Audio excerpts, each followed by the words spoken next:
WhatsApp guys, this is Ibrahim. স্বাগতম জানাই আপনাদেরকে এই নষ্টামির যুগে।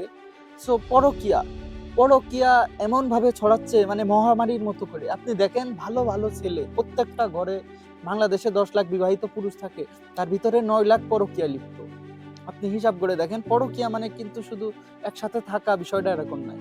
পরকিয়া হচ্ছে ফোনের মাধ্যমে হতে পারে, অন্য কোনো মাধ্যমে হতে পারে। আসলে এই পরকিয়া যে জড়াচ্ছে, সবাই বলে মেয়েরা খারাপ, মেয়েরা খারাপ, কিন্তু ছেলেরা তো চাইলেই মানে সেফ থাকতে পারে, তারা কি জন্য থাকে না, এরকম অনেক প্রশ্ন আসে। সো আসলে মেয়েরাই খারাপ। আমার নিজের ঘরেও 3টা বোন আছে, তারপরেও এই কথা বলছি। বিকজ মানে মেয়েদের আসলে আল্লাহ তাআলা মেয়েদেরকে সৃষ্টি করেছে অ্যাট্রাকটিভ ভাবে, যাতে ছেলেরা আকৃষ্ট হয় তার উপরে।